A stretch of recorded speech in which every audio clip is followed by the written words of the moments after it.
I think we should, yeah. There we go. Andiamo. Members of council, staff, and media, thank you very much for joining us for our general committee agenda, the last general committee agenda before we switch over to our new procedure bylaw that we just passed on October 1st. And it has been moved by Councillor Ribbiak, second by Councillor Durley, that the agenda for the September 17th, 2012 regular meeting of general committee be adopted. Any amendments to that agenda? There being none, I call the question. All those in favor? Any opposed? Motion carried. Next item is disclosure of pecuniary interest and the general nature thereof. Do members of committee have any pecuniary interest they'd like to disclose at this time? Please note that in the minutes. We do not have any presentations or delegations. We have one item for block approval, and it has been moved by Councillor Durley, moved by Councillor Ribbiak, seconded by Councillor Durley, that General Committee Corporate Services Division recommend that Council receive report TR 5212 regarding the Pelham Street reconstruction final report for information. Discussion. Councillor Durley. Thank you, Mr. Mayor. In order to lift it, I guess, because we were a little negligent in the unfunded portion. We're not saying where the money's come from, so the unfunded portion should be covered by the balance of the unfunded should be covered from the roads reserve, and that should be added to the amendment, or amended to add to the recommendation. Right. Let's hear from the treasurer, Madam Treasurer. Right. Yes, sorry, I apologize. This report had come back several months ago and now is coming forward again, and it was always for information. We do need to fund the additional overage of $86,000. You weren't going to put that in yourself? So I'm asking that the recommendation be amended to include that the unfunded portion of $84,61149 be funded through the roads reserve. You could imagine. Councillor Durley, will you move that? Yes, by all means. Thank you. Councillor Papp, you'll second that? The unfunded portion of 84,1149 funded by the roads reserve.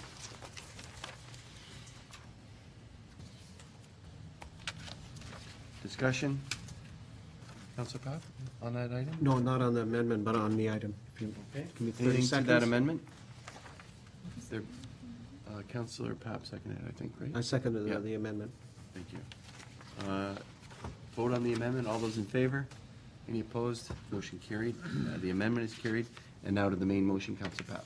Thank you very much, Mr. Mayor. Just thank you for the report. I just want to, again, ask staff through Mr. Ottaway and Ms. Pupil and Mr. Mano that in the future, what this brings to our attention very clearly, that in future developments of capital projects, that we look at our own staff persons being the project managers.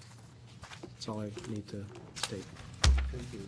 I think, I don't know how you want to. well, Councillor, I think, I was thinking about this because of our experience and the discussion we've had periodically as these reports have come forward. Right. And I thought it would be something that we could add to the priorities and planning Perfect. committee, and we can have a Perfect. discussion there. And then council can decide one way or another based on Right. input received from staff as to the rationale of the, is that the direction that we want to go in? So I propose that we can add that to one of the P&P meetings in the future.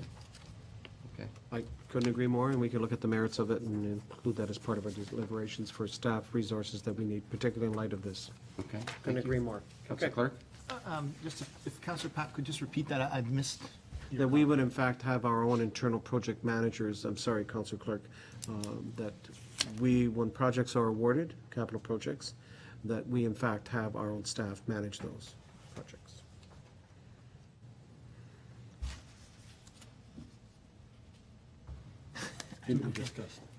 We can So I discuss. think, what I'm proposing, Councillor, is that issue, because we've talked about it as these projects have gone on, that's an issue that some have expressed interest in doing across the corporation, as Councillor Papp has indicated, or for large projects. I think that's too big to deal with tonight, but I think that's something that we can add to a future priorities and planning committee meeting. And council can discuss it. That's what I'm asking, that's what I'm that we suggesting. discuss it further, not tonight, but. Okay. than any Okay, expense. so we'll I look just forward to wasn't that understanding where he was in going. October, November. It's one of the items we can put on the agenda and discuss. I'll take note of that. Councilor? Could we add to that, Mr. Mayor, with council's indulgence, that we also work to develop a project planning flow sheet and project management, account management, so that we'd be able to produce a specific project financial statement at any given moment, that we have a flow sheet that will guide and direct our project manager in the development of the project Yeah. and also in We're- the management. We're getting into I the know, but I debate just- for that night, and some of that may be at an administrative level as opposed to a council level, so, Except that it's policy in terms of how we should be managing projects. I'm not saying we'll develop it, but let's talk about it then, okay? yeah, that's fine. I was just asking that we put it on there, Mr. Mayor. Okay. Thank you, and we'll get the CEO to comment at that time. Thank you very much. So, to the motion as amended, all those in favor? Any opposed? Motion carried, as amended. Thank you. And as I mentioned, this is one of the last meetings that we're going to be moving folks around. There will be other people in the chair, but not moving around, so now we move to the, don't we? We move to the first business subdivision, which is CIS. CIS. Councilor Clark.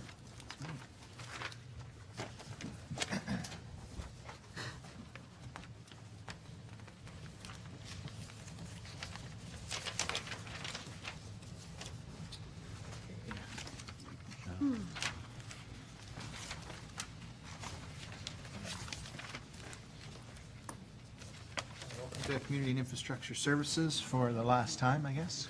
I have a motion from Councillor King, seconded by Councillor Durley, that reports CIS 30/12 Steve Bauer Trail Barricade investigation be received, and that the recommendation contained therein be approved as follows. That General Committee, Community Infrastructure Services Division recommend to council that the report Steve Bauer Trail Barricade investigation be investigated and Received. Should be accepted. be accepted, and that the trail barricade be limited to only the Width of the trail. the width of the trail right of way. Okay. Comments or questions?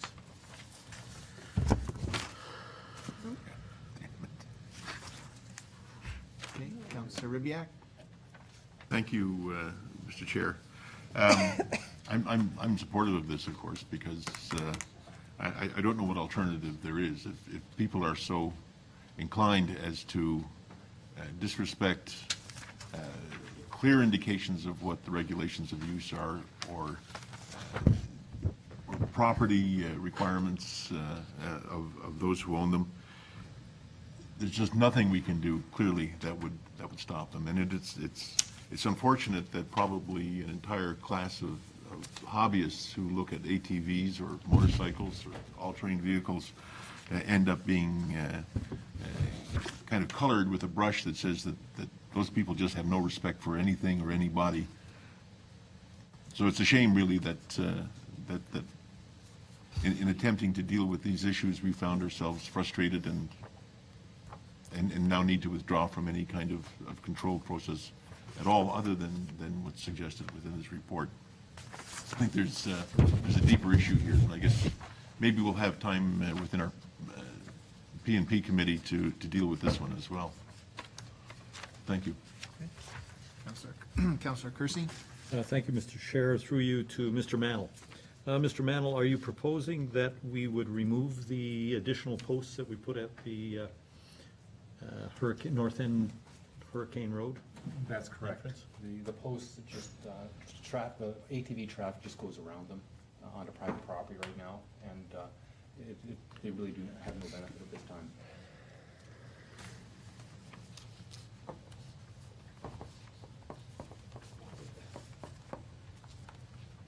Go ahead. Since they're already there, is there any point in us spending the money and the time to take them out?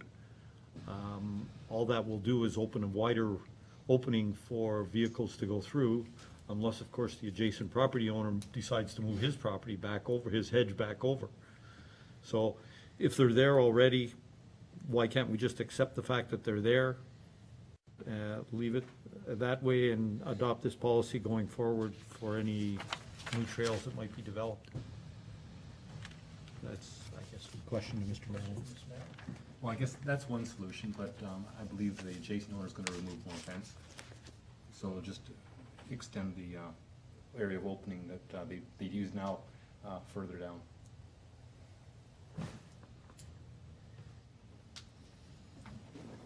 Any further questions or comments? Mr. Mayor? Is this the only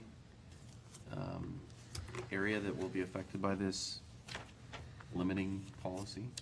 Or will we go and do work in other areas? Mr. Mao? I think this is the only location right now. The other locations, I think at Merritt Road, at the Steep Hour Trail, I think they just simply go around the edge of that. So there's numerous ways around, and same at the Station Street end, they go around.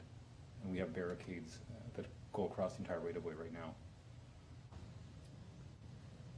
So thank you, I appreciate that. So another option, Mr. Chair, is to fence it more extensively. Is that, Councilor Ribbiak asked if there was another option, as outlined in the report. Fencing could occur along the trailway. I get, the staff aren't recommending that because of cost, and I guess the suspicion that vehicles will just continue to go around. Is that the case, Mr. Chair? To Mr. Mann? To Mr. Mao? That's correct. We've experienced a considerable amount of vandalism in that area in the past with our various barricades that we've placed, lasting less than a day. They were removed, so I don't imagine more fence is going to assist. Final, Mr. Chair, is that the report does talk about enforcement with the Niagara Region Police Service. They should be requested to assign their off-road vehicle patrol team to enforce the area. We just have a staff comment on that, and also whether one, maybe to the CAO, whether that should be included in the motion or not. Mr. CEO? I'll defer to Mr. Manning. Mano first, okay. We can contact the police, and I think the police have been in that area in the past. I've seen them along the Welland Canal in the south end of Welland. So I know that they do have a patrol that they will dispatch to areas. Okay, thank you. Okay.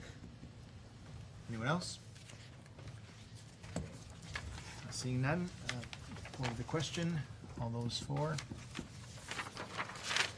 In favor? Those opposed? It's carried then.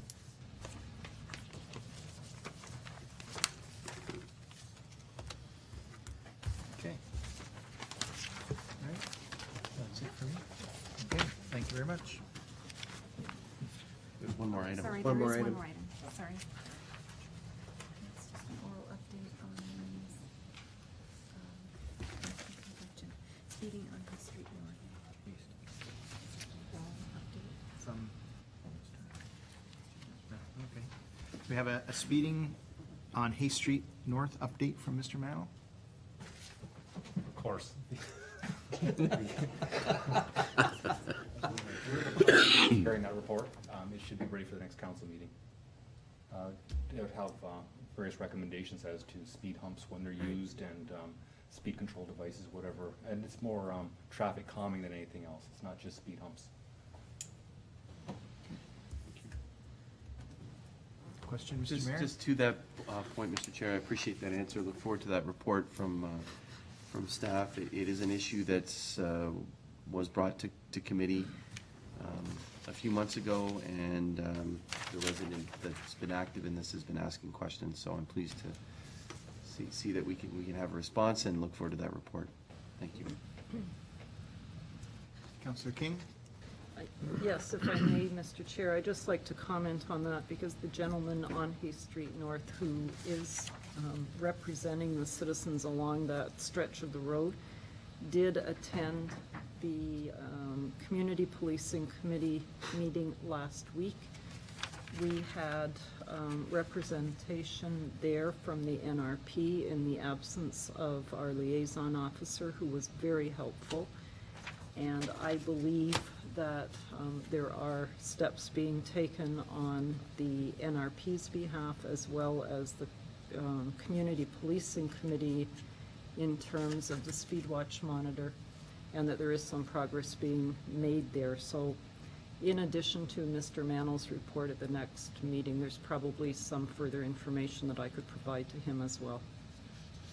Thank you, Mr. Chair. Okay. Anyone else? Okay, that was it. Thank you.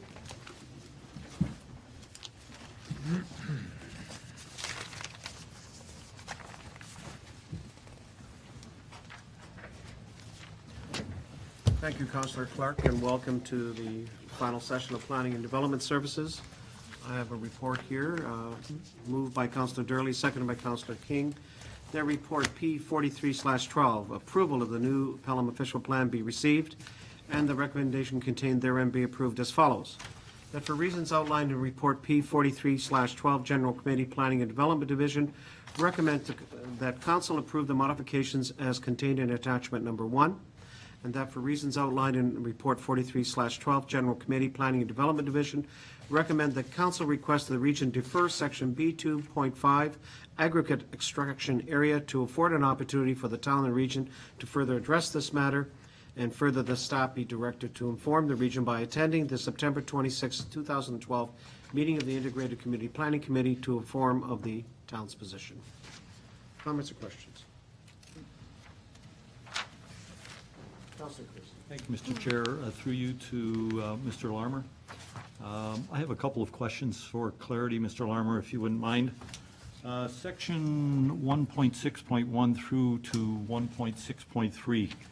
It talks about the region is requesting that we do our planning and growth of our infrastructure and public service facilities, taking into consideration that none would be undertaken until current facilities are in fact optimized. And I guess the question here that pops in my mind is, does that in fact mean that we take our facility like a library like Maple Acres or like the arena, that current building has to be optimized before one could give consideration to creating a new facility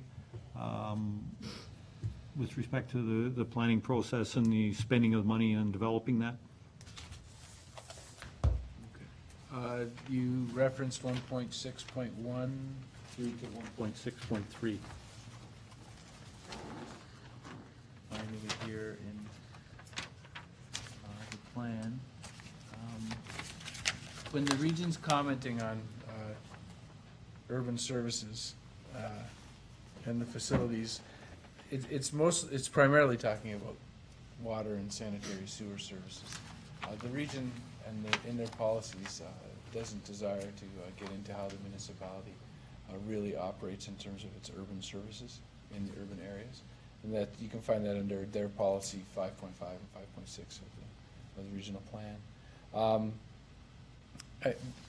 Clearly, they're referencing the provincial policy statement, not so much the regional policy plan in terms of ensuring that services are optimized. But they won't.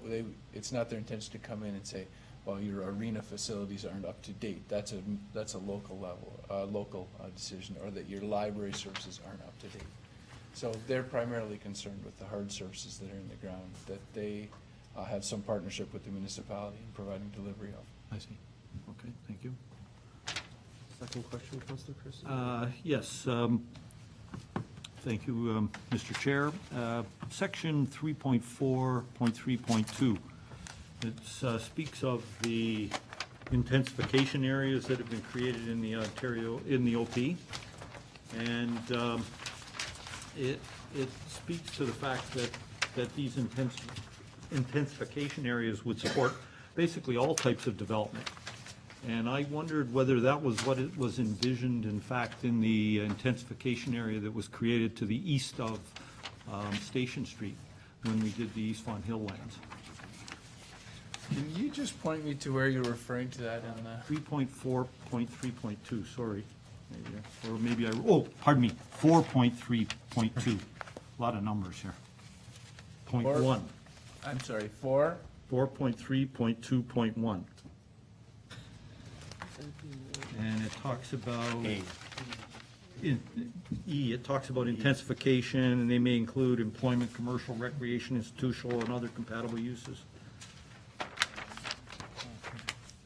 And the intended critical mass residential development. Well, you're talking about the wording. Are you looking under that section? Yeah, I was just wondering whether, if that is in fact the type of vision that we are going to have in our intensification areas and have encased within the OP. Okay, well, if we look over to what the actual modification was that we agreed to, it's to provide, and this is essentially repeating what the regional policy plan and the provincial policy statement requires, that we provide a variety of housing types and a range of housing types, lot sizes as well, in the municipality. There are two growth areas really that we have, Fenwick and Font Hill. Font Hill, the east section of Font Hill has the secondary plan, and that provides a range of housing types. So that's essentially what it's talking about here. But this is speaking specifically of the intensification zone of that secondary plan. Right. So in the wording, it says where appropriate, Yeah, okay. and it's left up to the municipality. Now, we do have to monitor 15% of our growth in the municipality has to be in intensification within the built boundary, so intensification of existing uses. But we're already, we're well on our way to achieving that, in that the former Mazda property is in the intensification area, and that's giving us a good number of units. A lot of the land that's in the Lot 177 secondary plan, moving to the north of the former Mazda property, that's all in the built boundary, because there are houses that are attached to most of those lots. So intensification just means adding more units. No. So we have to look at providing a range of housing types where it's appropriate. Right, and I guess I'm not questioning the housing types, I fully support that. I guess what I'm questioning is the other uses that are sort of envisioned in their proposal, which are, ancillary to the residential, such as commercial, industrial, employment, all of that sort of thing. And they would be secondary to the residential intensification. Yes, those ancillary uses are all accessory too, so whether it's a convenience store or a home-based Okay. business or something like that. So not large-scale development of any sort of, okay, thank you. Councillor Kersey, anything further? The last one is more of a comment, Mr. Chair, than a question, if I may, and that is with respect to 6.5.2, which talks specifically about traffic and direction of traffic and movement of goods. And I think this is an excellent proposal in that it supports the vision that we have for our downtowns and for that matter for our municipal streets, in that it's a move to move truck traffic and commercial traffic off of those streets, and to support our vision of having a pedestrian-friendly, walkable community. So I think that's a good suggestion that I see being put forward. So, thank you very much. Any further comments?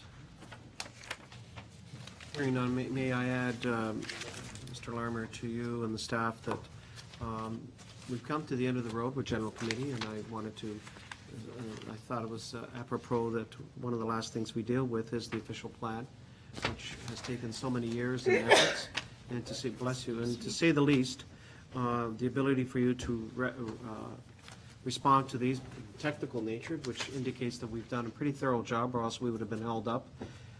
Just says a lot about how we've gone on and acted in all of this.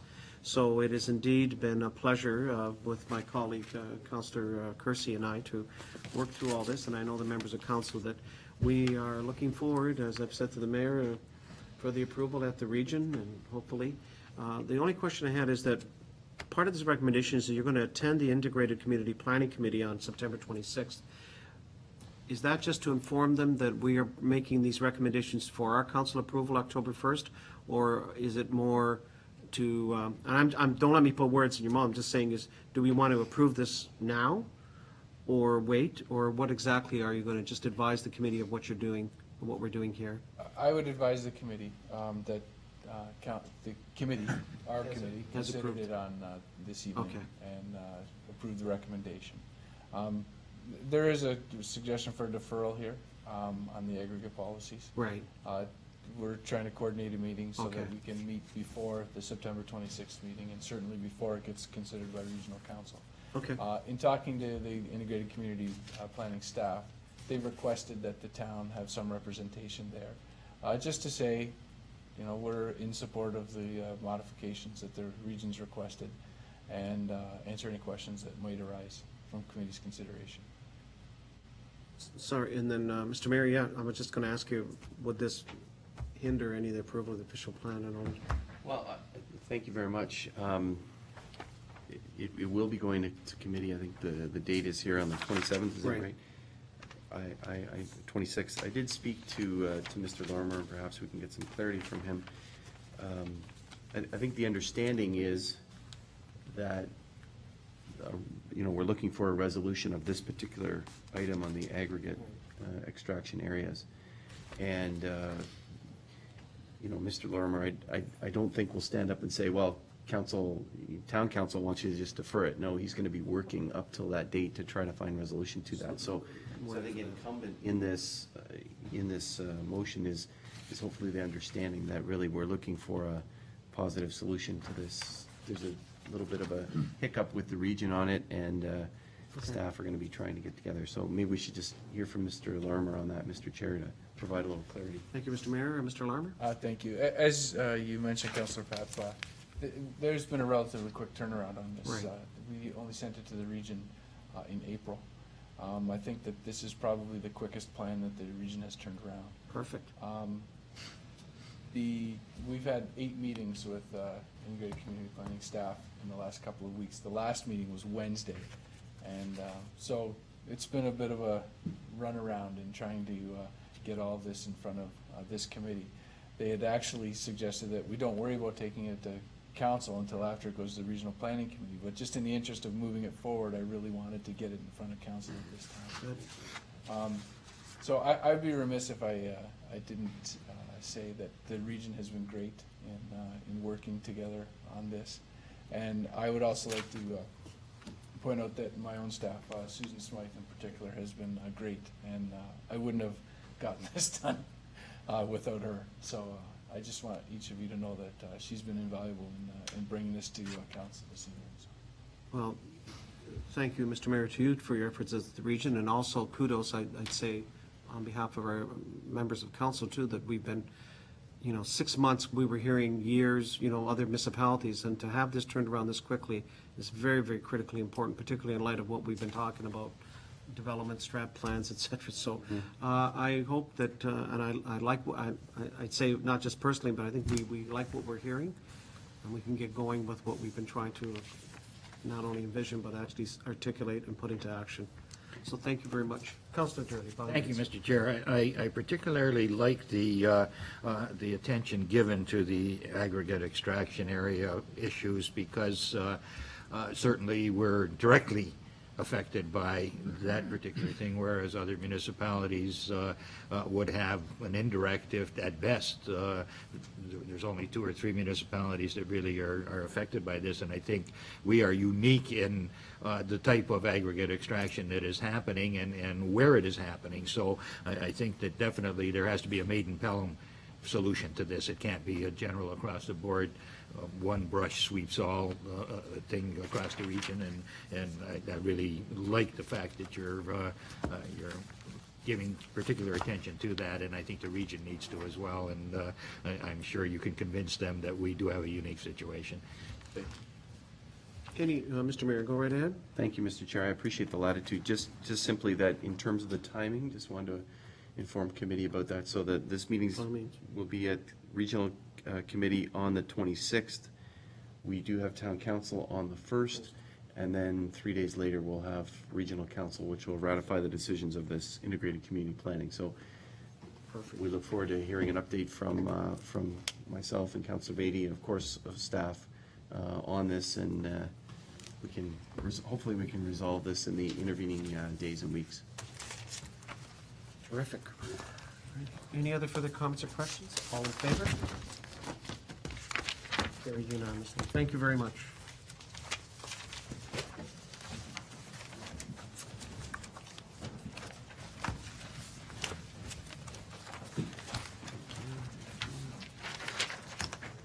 Thank you. Now, Councillor Papp, you indicated that this was your last time in the chair. It isn't.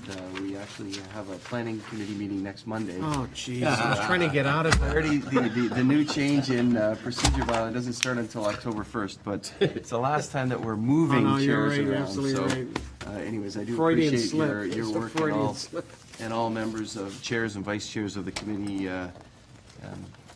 working together with this. So it has been moved by Councillor Papp, second by Councillor Clark, that this regular meeting of General Committee be adjourned until the next regular meeting scheduled for Monday, October 1st, 2012, unless sooner called by the mayor. All those in favor? Any opposed? None. That motion is carried. This meeting is adjourned. Thank you. Thank you, Councilor. Oops, I'm sorry. No problem.